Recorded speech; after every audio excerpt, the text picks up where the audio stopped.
Hello friend, देख लीजिए। आज जो मैं बताने वाला हूँ ये DRDO ITI इलेक्ट्रीशियन जो ट्रेड जो पूछे जाएंगे एग्ज़ाम में, वही क्वेश्चन मैं कराने वाला हूँ जो कि सिर्फ ऑब्जेक्टिव रहेगा। क्या रहेगा? सिर्फ ऑब्जेक्टिव रहेगा। तो ध्यान से समझिएगा, अच्छे से देखिएगा, ठीक है। तो चलिए चालू करते हैं। ध्यान से समझिएगा, सिर्फ ओनली फॉर ऑब्जेक्टिव रहेगा। और सिर्फ इसको जो भी न्यूमेरिकल रहेगा थियोरी वो बाद में कराएंगे। फिलहाल ये ऑब्जेक्टिव देख लीजिए। चलिए पहला क्वेश्चन शुरू करते हैं। पहला क्वेश्चन है, ज्ञात तरंग आवृत्ति की AC को रेक्टिफाई करने में एक पूर्ण तरंग दृष्टिकारी की आउटपुट में उपलब्ध प्लेसेटिंग DC पल्स आवृत्ति होगी। अब इसका ऑप्शन बताना मैंने पहले भी बता दिया था कि सिर्फ ऑब्जेक्टिव रहेगा, सिर्फ आंसर बताएंगे इसका, ठीक है। तो बताइए क्या होगा। तो पहला क्या हो जाएगा, तो इसका करेक्ट आंसर बी हो जाएगा, ठीक है। यानी ऑप्शन नंबर बी, यानी स्रोत आवृत्ति के दुगने के बराबर होगी। चलते हैं नेक्स्ट क्वेश्चन को, ध्यान से समझिएगा। अगला क्वेश्चन है, नीचे दिए गए चित्र में जोड़ बिंदु 1 के बिंदु 2 की अपेक्षा धन होने पर कौन से डायोड में धारा चालन होगा। D1 तथा देखिए इस प्रकार की ये फिगर है, ध्यान से समझिएगा। और इस प्रकार में D1 D2 D3 D4 तक दिया गया है, ठीक है। और इसमें से सब बिंदु को जोड़ा गया है। अब आपको बताना है डायोड से धारा चालन होगा, ठीक है। तो इसका करेक्ट आंसर क्या होगा, तो D1 से D3 हो जाएगा, ठीक है। यानी ऑप्शन नंबर सी। चलते हैं अगले क्वेश्चन को, ध्यान से समझिएगा। चलिए देख लीजिए अगला क्वेश्चन क्या कहता है। दो डायोड वाले पूर्ण तरंग रेक्टिफायर की अपेक्षा ब्रिज रेक्टिफायर का लाभ यह है कि 4 ऑप्शन दिए गए हैं, आपको लगाना है एक तरह से सेट के रूप में ही। इसका करेक्ट आंसर क्या होगा, ध्यान से समझिएगा। तो देखिए इस प्रकार के जब ब्रिज रेक्टिफायर का लाभ होता है तो भारी ट्रांसफार्मर से छुटकारा मिल जाता है, यानी ऑप्शन नंबर सी हो जाएगा, ठीक है। ध्यान से समझ रहे हैं ना।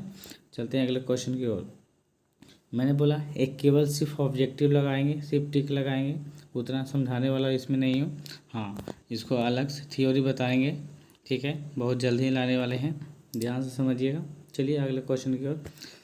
अगला क्वेश्चन है कि किसी पावर सप्लाई में संधारित्र का प्राथमिक कार्य है, तो इसका ऑप्शन नंबर डी हो जाएगा, ठीक है। रेक्टिफायर या रेक्टिफाइड आउटपुट में से रिपील्स करना।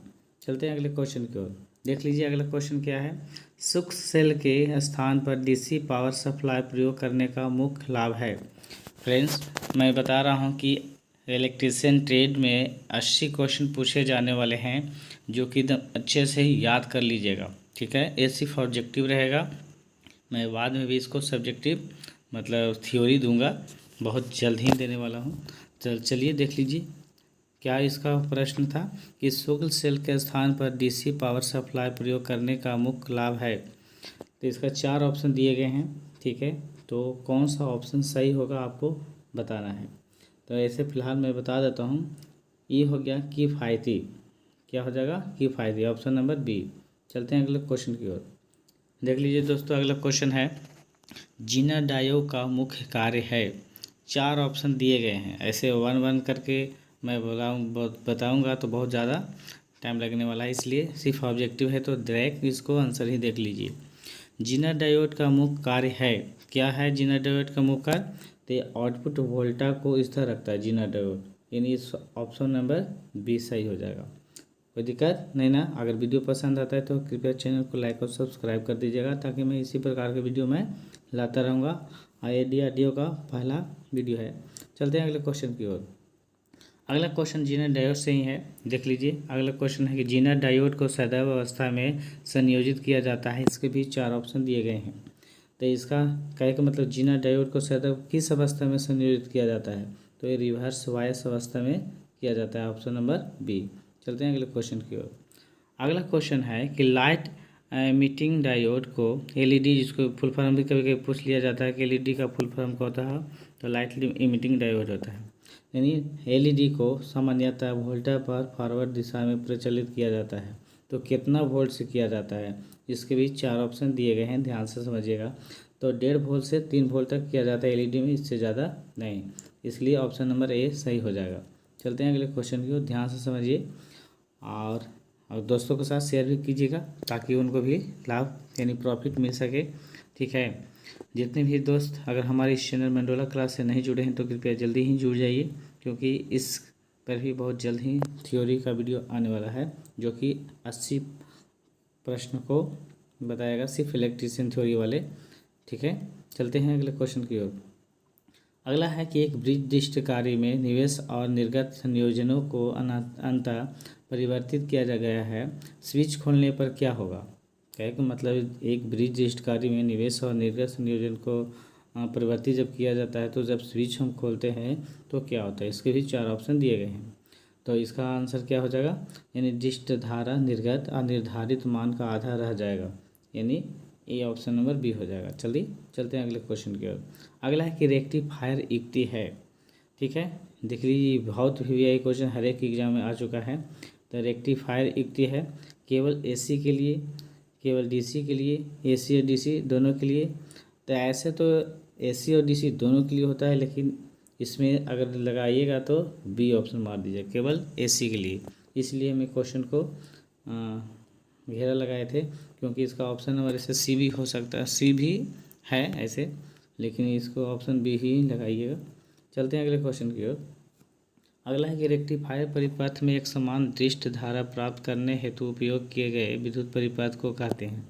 तो रेक्टिफायर में जो भी परिपथ एक समान दृष्ट धारा जो प्राप्त करने का किया जाता है, उपयोग किया जाता है, तो विद्युत परिपथ, उस विद्युत परिपथ को क्या हम कहते हैं बताइए। तो इसको हम फिल्टर कहते हैं, क्या, यानी ऑप्शन नंबर बी हो जाएगा। चलिए अगले क्वेश्चन की ओर चलते हैं। किस यंत्र में एसी मापन के लिए सेतु रेक्टिफायर प्रयोग किया जाता है। पहला है एसी मल्टीमीटर, फिर है VTVM, थर्मोकपल, फिर उपयोग सही, इनमें से यानी ऑल ऑफ दी। तो इसमें देखिए याद रखिएगा कि एसी मापन के लिए रेक्टिफायर में प्रयोग किया जाता है थर्मोकपल, यानी ऑप्शन नंबर सी हो जाएगा। ठीक है, चलते हैं अगले क्वेश्चन की ओर, ध्यान से समझिएगा। देख लीजिए फ्रेंड्स, अगले क्वेश्चन है इस प्रकार से फिगर दिए गए हैं कि निम्न तरंग आरेख किस फिल्टर का है। तो मैं बताया हूँ, सिर्फ इसमें क्या करना है, सिर्फ ऑब्जेक्टिव को टिक लगाना है। इसका थ्योरी मैं जब बताऊँगा तो पूर्ण रूप से मैं इसको समझा दूँगा। ठीक है, तो देख लीजिए इस प्रकार से आपको डायग्राम दिया गया है। तो इसको किस क्रम में, मतलब इस किस रंग में इसको किया गया है, मतलब कि तो इसको श्रेणी प्रेरक फिल्टर के रूप में किया गया है, ध्यान से समझिएगा। ठीक है, यानी ऑप्शन नंबर ए कर दीजिएगा, सिर्फ इस ऑब्जेक्टिव को देखकर मार लीजिएगा। चलते हैं अगले क्वेश्चन की ओर। अगला क्वेश्चन उसी प्रकार से दिया गया है कि निम्न तरंग आरेख किस फिल्टर का मतलब उदाहरण है। इस एक तरह से फिगर दिया गया है, पाई2 पाई मतलब 2 पाई 3 पाई 4 पाई ओमेगा टी। ठीक है, DC मैक्सिमम दे दिया गया है। तो ये 4 ऑप्शन दिए गए थे, इसमें क्या कौन सा ऑप्शन सही होगा। तो यानी ऑप्शन चोक निवेश फिल्टर का उदाहरण हो जाता है, यानी ऑप्शन नंबर बी। चलते हैं अगले क्वेश्चन की ओर। देख लीजिए, एक की यहाँ पर डॉट है, मैंने खाली स्थान है उसको भरना है। एक के लिए ट्रांसफार्मर की आवश्यकता पड़ती है। दोस्तों दोस्तों ट्रांसफार्मर की मैं पूरा थ्योरी बताने वाला हूँ। ठीक है, ट्रांसफार्मर अब क्वेश्चन में ऑब्जेक्टिव में आ गया, इसलिए मैं बता रहा हूँ कि ट्रांसफार्मर का पूरा थ्योरी बताने वाला हूँ, जो कि इससे एक भी क्वेश्चन छूटने वाला नहीं है। तो देख लीजिए इसका क्वेश्चन का आंसर क्या हो जाएगा कि एक के लिए ट्रांसफार्मर की आवश्यकता पड़ती है। इसके भी 4 ऑप्शन दिए गए हैं, कौन सा ऑप्शन सही है। तो सेंटर टेप पूर्ण तरंग रेक्टिफायर हो जाएगा, इसका ऑप्शन नंबर बी करेक्ट हो जाएगा।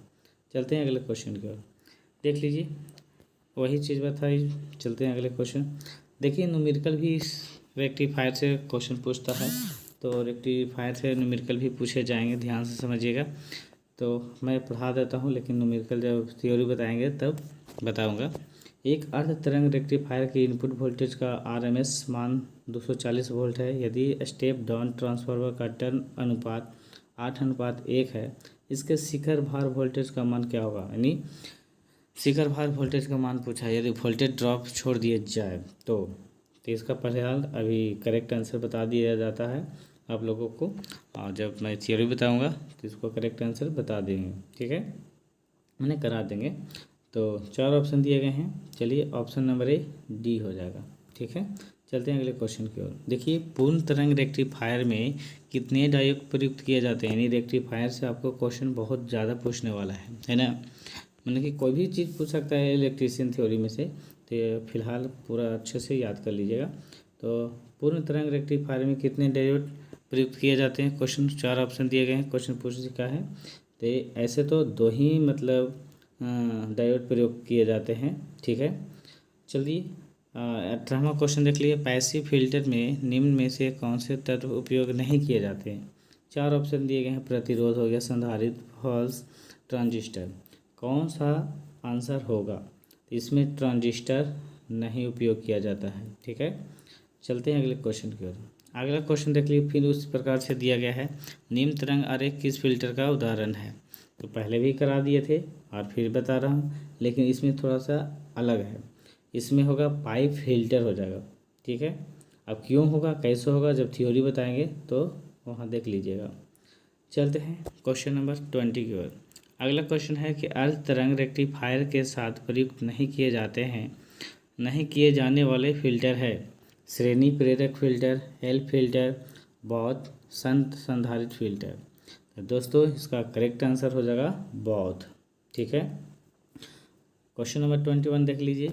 एक अर्ध तरंग रेक्टिफायर का रिपल फैक्टर होता है। यानी रेक्टिफायर से जो भी क्वेश्चन आता है दम नहीं छोड़िएगा, ठीक है। कुछ ना कुछ वहाँ लगा ही के आइएगा और लगा ही दीजिएगा, कुछ ना कुछ पूरे रेक्टिफायर से एक भी क्वेश्चन नहीं छूटने वाला है। तो देख लीजिए, कह रहा है कुछ कि एक तरंग मतलब एक अर्ध तरंग रेक्टिफायर का रिपल फैक्टर क्या होता है। तो 1.21 होता है। तो क्या होता है 1.21। चलते हैं अगले क्वेश्चन की ओर।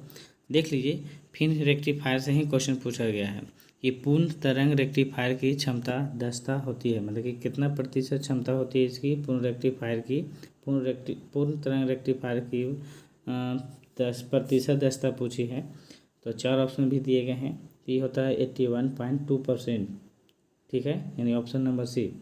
23 नंबर क्वेश्चन देख लीजिए। कह रहा है कि किसी रेक्टिफायर के आउटपुट में उपस्थित एसी के अवयव कहलाते हैं। Triple, repeal, pulse, none of these, मानी इनमें से कोई नहीं। 4 ऑप्शन दिए गए हैं। तो ऐसे रिपील कहलाता है, क्या कहलाता है, रिपील, यानी option number B. 24 number question देख लीजिए। अर्ध तरंग रेक्टिफायर की तुलना में पूर्ण तरंग रेक्टिफायर कम देता है, क्या देता है, दस्ता, औसत दृष्टि धारा, औसत निर्गत वोल्टा, उपयुक्त में से कोई नहीं, यानी नन ऑफ दीज। यानी 4 ऑप्शन दिए गए हैं आपको, तो एक में से हो जाएगा नन ऑफ दीज, यानी ऑप्शन नंबर डी। चलते हैं अगले क्वेश्चन की ओर। देख लीजिए, डायोड रेक्टिफायर द्वारा क्या किया जाता है। डायोड किस चीज़ में चेंज करता है, आप लोगों को भी पता होगा। तो एसी को डीसी में बदला जा सकता है। नए डायोड है जो एसी को डीसी में बदलने का कार्य करता है, यानी ऑप्शन नंबर बी हो जाएगा। देख लीजिए 26 नंबर क्वेश्चन। रेक्टिफायर परिपथ किसके मिलकर बना होता है, मतलब किससे मिलकर बनता है रेक्टिफायर, जो परिपथ जो होता है रेक्टिफायर का वो किससे मिलकर बनता है, ठीक है, ध्यान से समझिएगा। पहला है कि सॉलिड स्टेट डायोड, निर्वात tube diode, mercury arc ball. तो ये ऑल ऑफ दीज हो जाएगा, यानी इनमें से सभी हो जाएंगे, यानी ऑप्शन नंबर डी। चलते हैं अगले क्वेश्चन की ओर। देख लीजिए, फिर एक तरह से आपको फिगर दे दिया जाएगा। एसी इनपुट है, निवेशी वोल्टा है, निर्गत वोल्टा है, ए बी सी डी किए गए हैं, डायोड भी दिया है D1 D2, ठीक है। तो पहले क्वेश्चन देख लीजिए। एक पूर्ण तरंग रेक्टिफायर परिपथ निवेशी अथवा तथा निर्गत वोल्टा के साथ चित्र अनुसार प्रदर्शित है, अतः डायोड 2 से प्राप्त निर्गत वोल्टा है, यानी 2 से डायोड 2 जो है इससे जो निर्गत वोल्टा जो प्राप्त होती है वो क्या होगी, ठीक है। तो इसका ऑप्शन नंबर सीधे बी हो जाएगा और डी हो जाएगा, यानी ये क्वेश्चन आते ऑप्शन नंबर बी हो जाएगा, यानी बी और डी हो जाएगा। चलते हैं नेक्स्ट क्वेश्चन को, ध्यान से समझिएगा। अगर वीडियो पसंद आता है तो कृपया चैनल को लाइक और सब्सक्राइब कर दीजिएगा और दोस्तों के साथ शेयर भी कर दीजिएगा। देख लीजिए, अगला क्वेश्चन है रेक्टिफायर परिपथ है। पहला एक ट्रांजिस्टर परिपथ, एक थायरिस्टर परिपथ, एक डायोड परिपथ, ये सभी, यानी ऑल ऑफ दीज। तो दोस्तों इसका करेक्ट आंसर हो जाएगा रेक्टिफायर जो परिपथ है एक सिर्फ एक डायोड परिपथ है, यानी ऑप्शन नंबर सी होगा खाली, ठीक है। अगर 31 क्वेश्चन नंबर देख लीजिए। रेक्टिफायर का प्रयोग किया जाता है, कहाँ किया जाता है, पावर सप्लाई के रूप में किया जाता है कि रेडियो सिग्नल डिटेक्टर के रूप में किया जाता है कि AC को DC में बदलने के लिए किया जाता है कि उपयुक्त सभी, यानी ऑल ऑफ दीज। तो देखिए रेक्टिफायर का प्रयोग पावर सप्लाई के रूप में भी किया जाता है और रेडियो सिग्नल डिटेक्टर के रूप में भी किया जाता है, और रेक्टिफायर AC को DC में भी बदलता है, यानी ऑप्शन नंबर D हो जाएगा, यानी ऑल ऑफ दीज हो जाएगा। दोस्तों समझ में आ रहा है? तो कृपया हमारे इस चैनल पर जल्दी से जुड़ जाइए अगर नहीं जुड़े हैं, और बेल आइकन को कृपया ऑल कर लीजिएगा ताकि कोई भी वीडियो बनाए तो सबसे पहले आपके पास नोटिफिकेशन पहुंच जाए। चलते हैं अगले क्वेश्चन की ओर। देख लीजिए अगला क्वेश्चन है कि संधारित्र फिल्टर का प्रयोग किया जाता है। पहला रेडियो में, मोबाइल में, बैटरी एलिमिनेटर में, उपयुक्त सभी, यानी ऑल ऑफ दीज। तो दोस्तों यानी संधारित्र फिल्टर का प्रयोग सभी में किया जाता है, यानी ऑल ऑफ दीज हो जाएगा। क्वेश्चन नंबर 33 देख लीजिए। रेक्टिफायर का आउटपुट पूर्ण रूप से DC नहीं होता है। रेक्टिफायर आउटपुट को पूर्ण रूप से DC में लाने का कार्य करता है, यानी आउटपुट DC में लाने के लिए कौन सा रेक्टिफायर कार्य करता है? पहले रेक्टिफायर आउटपुट को पूर्ण रूप से DC में लाने के लिए क्या करना पड़ता है? क्या कार्य करना पड़ता है? पहला फिल्टर, दोलित, प्रवर्धक, तार्किक द्वारा। कौन सा क्वेश्चन ऑप्शन सही होगा? तो ये फिल्टर के द्वारा होता है, सभी जानते होंगे। चलते हैं अगले क्वेश्चन की ओर। देख लीजिए श्रेणी प्रेरक फिल्टर में प्रेरण को लोड के साथ किस प्रकार जोड़ा जाता है? पहला श्रेणी क्रम में, सेकंड है समानांतर क्रम में, सी है श्रेणी या समानांतर क्रम में, और उपयुक्त में से कोई नहीं। तो दोस्तों जब भी हम लोग श्रेणी प्रेरक फिल्टर में प्रेरण को लोड के साथ हम जोड़ेंगे तो हम श्रेणी क्रम में जोड़ते हैं, यानी ऑप्शन नंबर यानी ए हो जाएगा। ठीक है, चलते हैं अगले क्वेश्चन की ओर। देखिए फिर एक प्रकार से डाटा दिया गया है स्टेप डाउन ट्रांसफार्मर। तो क्योंकि अभी मैं आपको ट्रांसफार्मर नहीं पढ़ाया हूँ तो सिर्फ एक फिगर को देख लीजिए। उपयुक्त तरंग आरेख किस रेक्टिफायर का है? कौन सा रेक्टिफायर का एक तरह से ये फिगर है। ठीक है, तो दोस्तों ध्यान से समझिएगा क्योंकि ये बहुत इम्पोर्टेंट है, क्योंकि ये सेंटर टेप रेक्टिफायर का मतलब फिगर है, समझ लीजिएगा, आरेख है। पूछेगा इस प्रकार से क्वेश्चन डाटा देके कि सिर्फ फिगर पूछा है कि स्टेप डाउन ट्रांसफार्मर में तरंग आरेख किस रेक्टिफायर का है? तो सेंटर टेप रेक्टिफायर का है। चलिए मोबाइल में प्रयुक्त फिल्टर है। पहला श्रेणी प्रेरक फिल्टर, संधारित्र फिल्टर, एल फिल्टर, इनमें से कोई नहीं। तो क्या हो जाएगा? तो जब भी मोबाइल में फिल्टर होता है ध्यान से समझिएगा तो ये होता है संधारित्र फिल्टर, यानी ऑप्शन नंबर बी। तो दोस्तों आपको वीडियो कैसा लगा हमें कमेंट सेक्शन में लिख के ज़रूर बताइएगा ताकि मैं इसी प्रकार से मैं वीडियो लाता रहूं। ठीक है।